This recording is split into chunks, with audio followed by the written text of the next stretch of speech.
Morning, Paimon. Thought I'd come over and say hi, puffer, floaters, and all. Morning, Mualani. How are you so full of energy? Weren't you the one partying the hardest last night? That was last night. I got a good night's sleep, and now I'm good as new. Here, take this. It's your prize for completing the album. I picked yours up, too, to save you the trip. Wow! Thanks, Mualani. That was so nice. When it comes to helping people, a good guide always thinks one step ahead, right? Oh, and speaking of work, I guess our vacation's almost over, huh? Probably for the best. If I don't head back soon, I'm worried my little doggy won't even remember me. And after talking to the others, it seems like everyone is just about ready to get back. Some are missing their families. Others are going through dandelion wine withdrawal, I guess. Even Chaska seems to be feeling it. Not that she'd ever admit it, but I have noticed her gazing back towards the Flower Feather clan at night.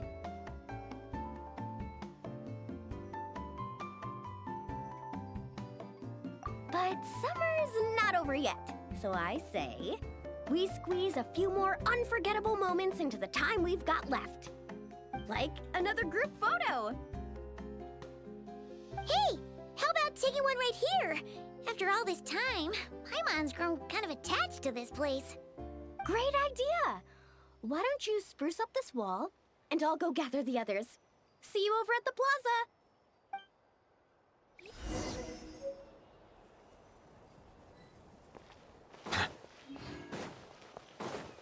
Let's ride!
Looks amazing!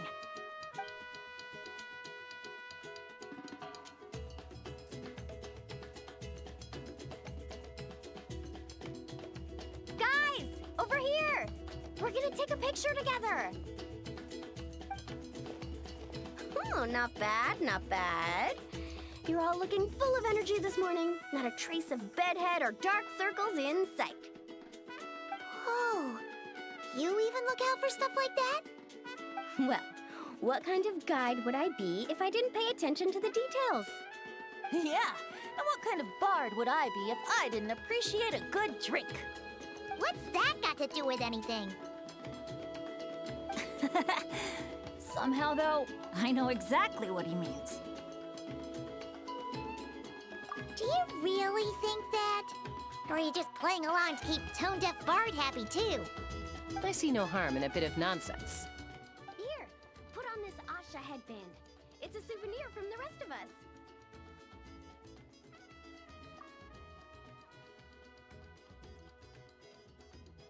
It really suits you. Alrighty then. 3, 2, 1.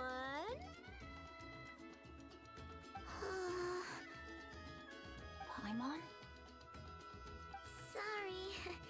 All that nonsense has got Paimon's head muddled. Her mind's gone completely blank. Don't want it all to end, huh? Are you worried once you say those words, the vacation will officially be over? How the... Paimon thought peacemakers couldn't read people's minds. Oh, Paimon. Don't worry, Paimon. Summer's sure to come again. Just like you said when you made that wish to the Pyro Archon. Even though we'll all be going our separate ways, as long as we cherish each other's friendship, I just know that our paths will cross again. Bennett's becoming quite the talker, huh, Professor Venti? Well, I wouldn't dare take credit for something like that.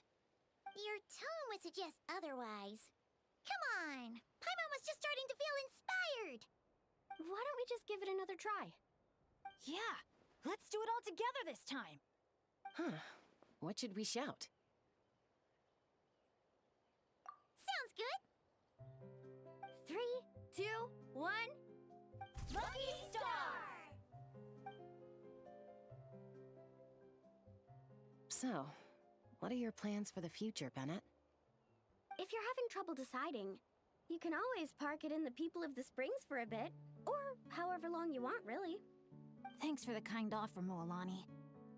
I actually went to see the Pyro Archon to tell her how grateful I am for everything she's done for me. She told me that the domain we entered was an abyssal simulation of the Mare Javari. It was extremely unstable, and now it's completely gone.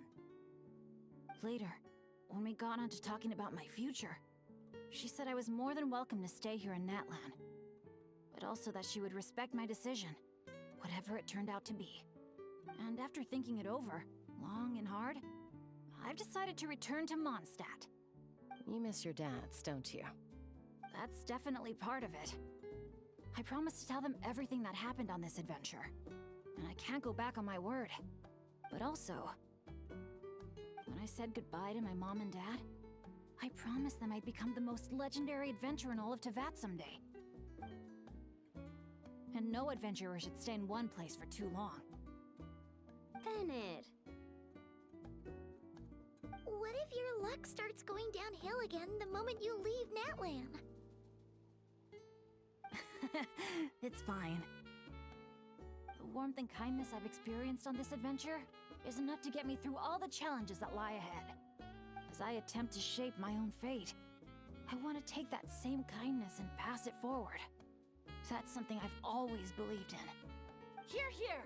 To our leader! To our leader, Bennett! Cheers!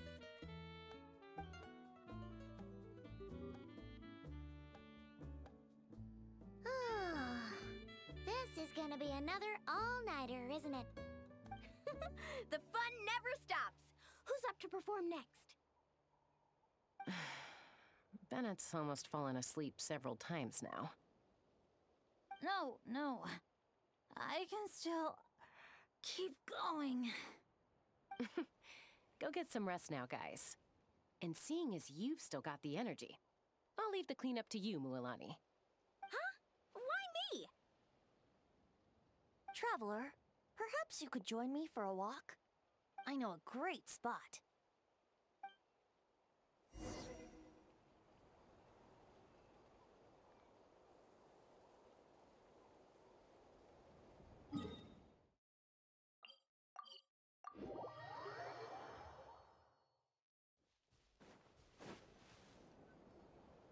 You might be tone deaf, but you sure know how to sniff out a good view. Glad you like it. Some stories aren't meant for the birds, only for the stars high in the sky. More like a story that begins with time itself. Long, long ago, time began to write the story of this world. To her, all living beings were equal, both in their value and in significance. Like an ancient scroll, she engraved upon her memory all people, all events, all encounters, and all farewells. Back then, as an animal spirit, I had a chance encounter with time at the Thousand Winds Temple. Hearing my wishes, she entrusted me with fragments of her power and authority. Sounds like you've heard the story of time in the wind before. Charming, isn't it? Through the memories engraved in rituals, poems, ruins, and ancient texts, the same beings she considered so insignificant have met her, time and time again. So, this is the story you wanted to share? More like the prologue. The corruption of the Mare Javari is tied to time itself. To put it another way, It is a calamity present in every moment that will ever be. Unlike time herself, I have always cherished many wishes in my heart. 500 years ago, to prevent the corruption of the Mare Javari from spreading beyond Tenochtitlan, I blew it off the timeline, turning it into the Windless Land. Oops, seems like I may have confused you.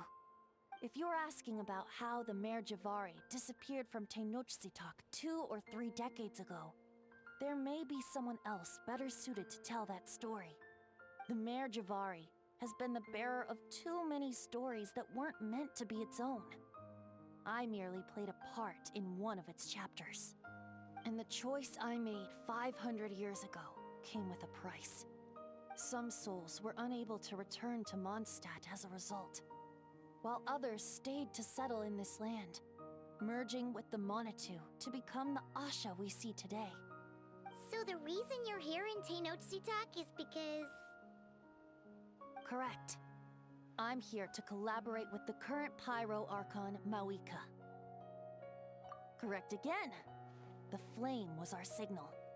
Only by having Mawika open a rift between that space and the true Mare Javari could I sneak in and bring back all the souls who wish to return. As for my little trick of bringing back memories as well, it's not the first time I've pulled that off. Mawika also mentioned that you were planning to introduce us. Looks like I beat you to it, huh? I was glad to discover that she shares my love for fine wine and freedom. We got along great.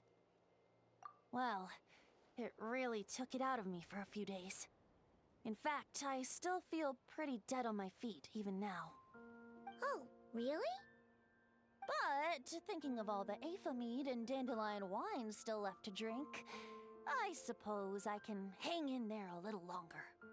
You don't look that tired to Paimon. So, don't think you can just pull out that little excuse and we'll suddenly foot all your bills. Oh, how you wound me, Paimon!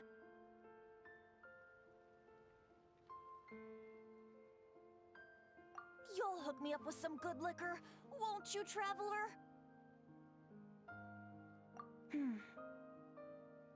I suppose... to protect Mondstadt, and that everyone who wishes to stay there has the freedom to choose their own path.